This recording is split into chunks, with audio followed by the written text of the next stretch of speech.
Hey everyone, it's Sunday the 4th of March, excuse me.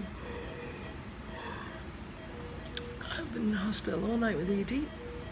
Usually Daddy stays with her, but he's been in here since last Sunday. So I marched him out yesterday evening to have a break and to see Neve and Len. Excuse me. Está bien. Which I believe means it's okay. That's what the nurse just said when that beeping went off, the alarm, and I panic every time.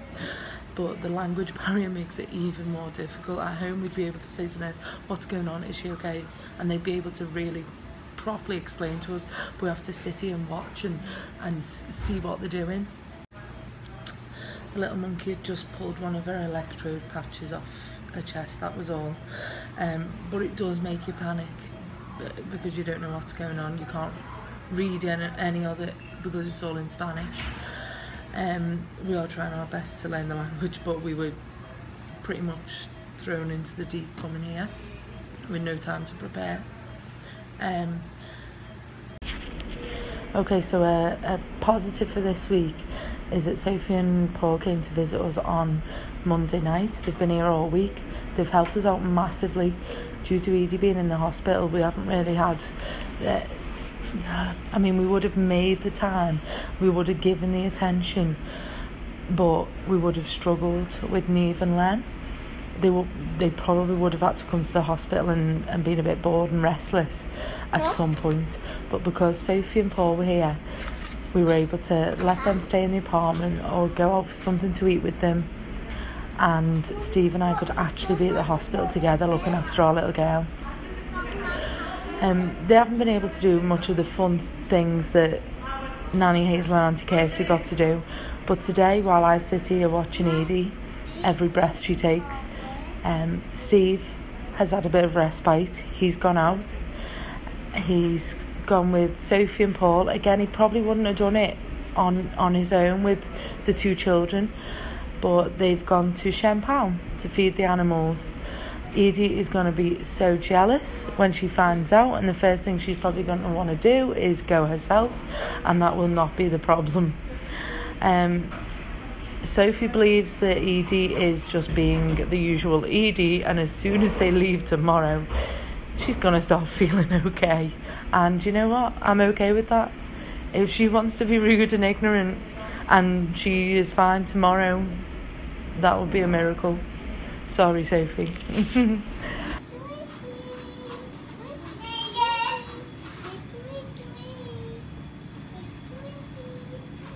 Hi, baby.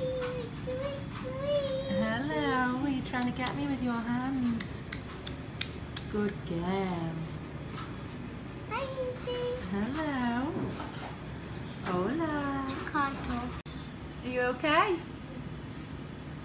Good girl, superstar.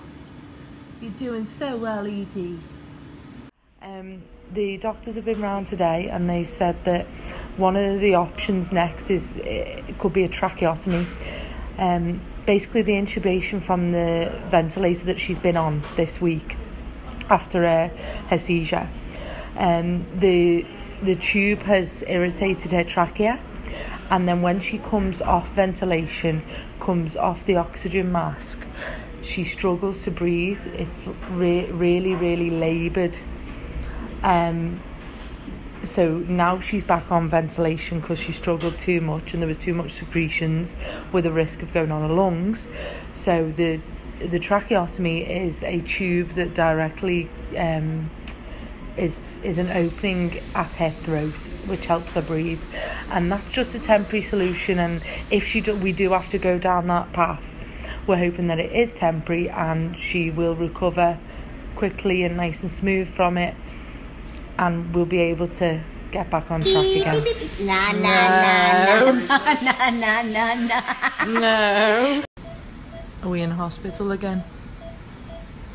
Is it rubbish? Do you like the nurses though? Does my breath smell like?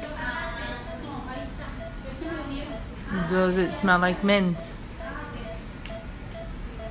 Or does it smell like jam? Or does it smell like poo? My breath smells like poo. No. Yes. My breath smells like poo. I'll have to go and brush my teeth, won't I? Will I have to brush my teeth? One of our main concerns is always costs. We don't have the NHS here. We are not a country that has medical insurances. So everything that we receive here, we have to pay for. On the second day, which was Tuesday, I think, she was admitted Sunday, and she got a bill on we got a bill on the Monday for the initial deposit, basically to make sure you're going to pay. And then we got hit with another bill on the Tuesday, so totaling £5,000. We are yet to find out how much we owe up to now, and we are dreading it. But we have had to be at peace with it for now, because Edie's the most important thing, and we can't let finances cloud our judgment.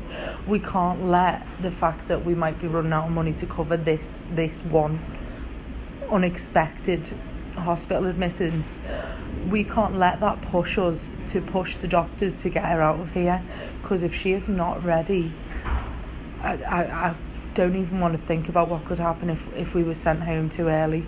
It's not worth it. Do you know what? Let's get through it and we'll think about finances after, and that's the attitude we're having to take now.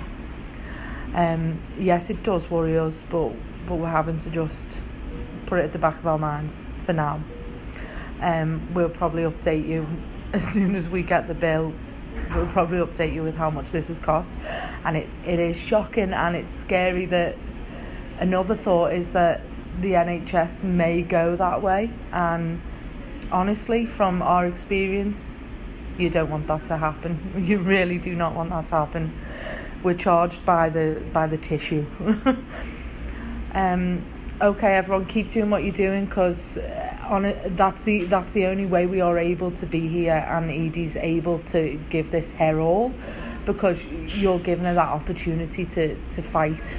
We love you all so very much, and can't wait for the day that we arrive back home.